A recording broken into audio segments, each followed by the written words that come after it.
नमस्कार, राधे राधे। मैं सच्चिदानंद सिंह कुशवाहा आप सभी को एकादशी के इस पावन और पवित्र दिन की बहुत बहुत बधाई एवं हार्दिक शुभकामनाएं। आज के इस वीडियो में एकादशी के व्रत का संपूर्ण महात्मा और इसकी कथा का श्रवण करेंगे। यदि आप चैनल पर नए हैं तो चैनल को सब्सक्राइब जरूर कर लीजिए ताकि आप तक ऐसे आध्यात्मिक और सकारात्मक वीडियोज पहुंच सकें। वीडियो पसंद आए तो लाइक, कमेंट्स और शेयर अवश्य करें। आइए आज के इस महत्वपूर्ण आध्यात्मिक वीडियो की शुरुआत करते हैं। इस संसार में प्रत्येक जीव की स्वाभाविक प्रवृत्ति भोगों की ओर रहती है, परंतु भगवत सन्निधि के लिए इन भोगों से वैराग्य होना ही चाहिए। संसार के सब कार्यों को करते हुए भी कम से कम पक्ष में एक बार हम अपने संपूर्ण भोगों से विरत होकर स्व में स्थित हो सकें और उन क्षणों में हम अपनी सात्विक वृत्तियों से भगवत चिंतन में संलग्न हो जाएं। इसी के लिए एकादशी व्रत का विधान है। सामान्यतः व्रतों में सर्वोपरि व्रत एकादशी व्रत कहा गया है। जैसे नदियों में गंगा, प्रकाशक तत्वों में सूर्य, देवताओं में भगवान श्री हरि विष्णु जी की प्रधानता है, वैसे ही व्रतों में एकादशी व्रत की प्रधानता है। कहा जाता है कि एकादशी का व्रत करने से मनुष्य के सभी रोग दोष शांत होकर लंबी आयु, सुख, शांति और समृद्धि की प्राप्ति तो होती ही है, साथ ही साथ इस मनुष्य जीवन का मुख्य उद्देश्य भगवत प्राप्ति भी होती है। आइए अब हम सब भगवान श्री हरि विष्णु के चरणों में अपना ध्यान लगाकर कार्तिक मास कृष्ण पक्ष की रमा एकादशी का महात्म और इसकी पवित्र कथा का श्रवण करते हैं। कार्तिक मास के कृष्ण पक्ष की इस पवित्र रमा एकादशी का महात्म और इसकी कथा के अनुसार एक बार महाराज युधिष्ठिर ने भगवान श्री कृष्ण से पूछा, हे जनार्दन, मुझ पर आपका स्नेह है, अतः कृपा करके बताइए कार्तिक के कृष्ण पक्ष में कौन सी एकादशी होती है। महाराज युधिष्ठिर के इस प्रकार पूछने पर भगवान श्री कृष्ण बोले, हे राजन, कार्तिक मास के कृष्ण पक्ष में जो परम कल्याणमयी एकादशी होती है वह रमा के नाम से विख्यात है।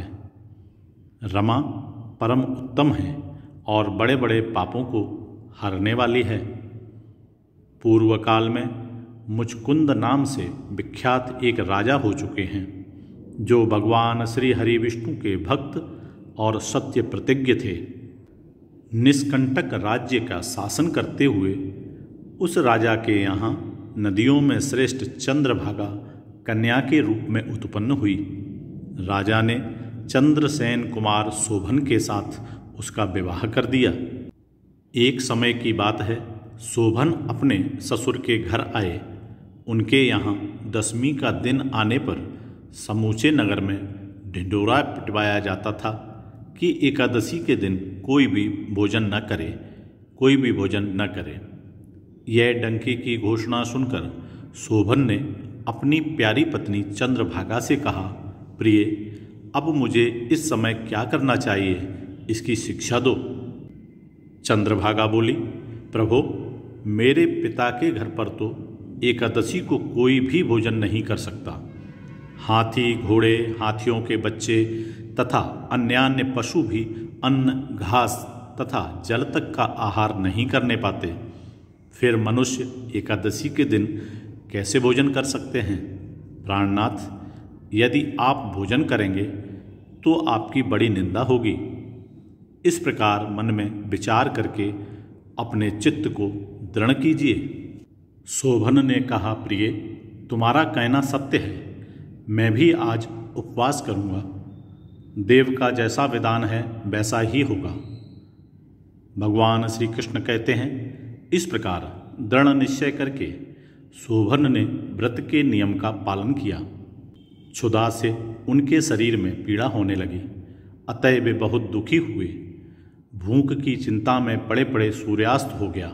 रात्रि आई, जो हरि पूजा पारायण तथा जागरण में आसक्त वैष्णव मनुष्यों का हर्ष बढ़ाने वाली थी, परंतु वही रात्रि शोभन के लिए अत्यंत दुखदायिनी हुई।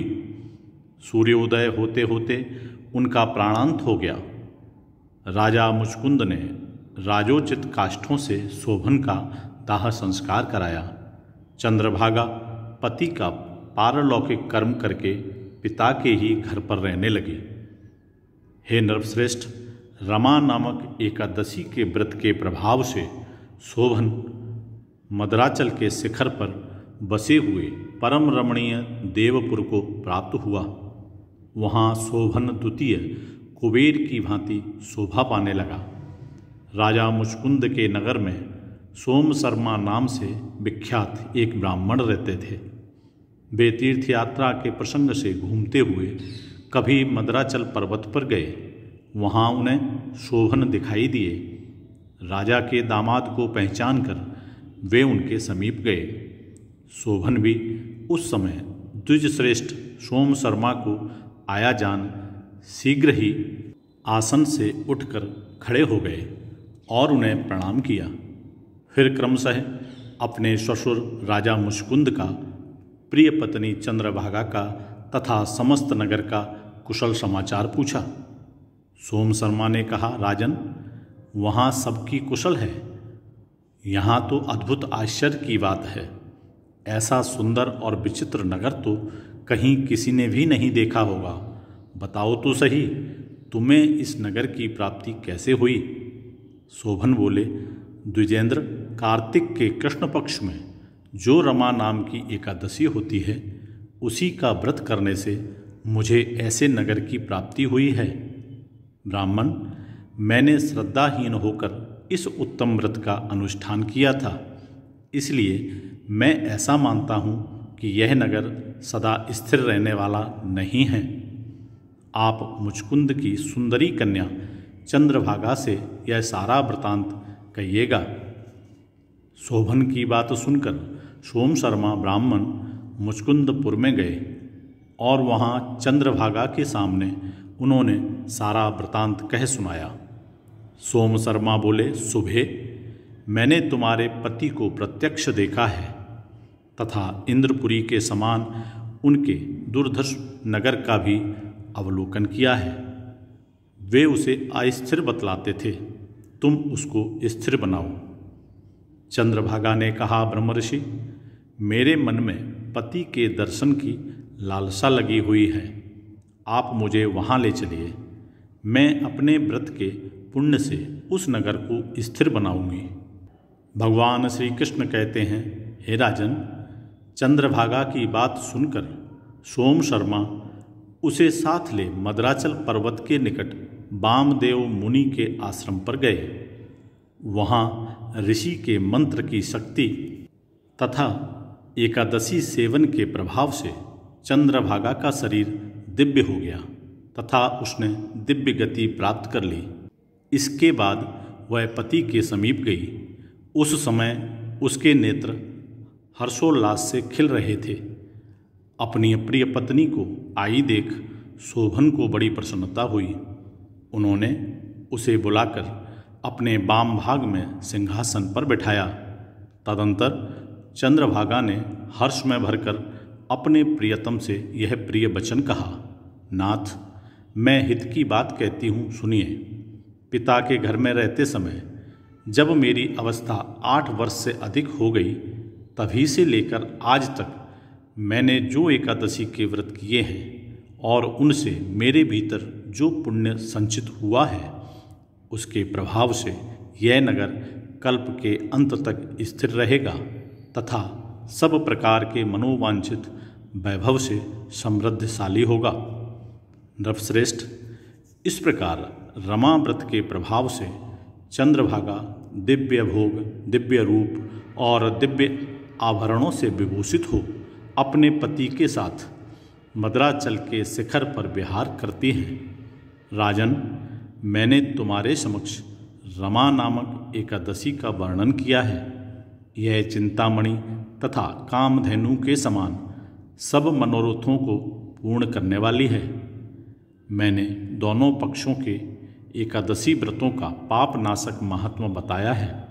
जैसे कृष्ण पक्ष की एकादशी है, वैसे ही शुक्ल पक्ष की भी है। उनमें भेद नहीं करना चाहिए। जैसे सफ़ेद रंग की गाय हो या काले रंग की, दोनों का दूध एक सा ही होता है। इसी प्रकार दोनों पक्षों की एकादशियाँ समान फल देने वाली हैं। जो मनुष्य एकादशी व्रतों का महात्मा सुनता है, वह सब पापों से मुक्त हो भगवान श्री हरि विष्णु के लोक में प्रतिष्ठित होता है। इस प्रकार महाराज युधिष्ठिर के पूछने पर भगवान श्री कृष्ण द्वारा रमा एकादशी की कथा और उसके महात्मा का वर्णन किया गया, जो आप सबने अभी श्रवण किया। आप सभी को एक बार पुनः रमा एकादशी की बहुत बहुत बधाई एवं हार्दिक शुभकामनाएं। हम सब पर भगवान श्री हरि विष्णु, भगवान श्री कृष्ण और श्री राधा रानी सरकार की कृपा हमेशा बनी रहे। हम सबके घरों में सुख, समृद्धि, सफलता, संपन्नता और प्रसन्नता का हमेशा वास रहे। इन्हीं शुभकामनाओं के साथ फिर मिलूँगा एक नए वीडियो में। तब तक आप सभी स्वस्थ रहें, हंसते रहें, मुस्कुराते रहें। जय श्री राधे कृष्ण।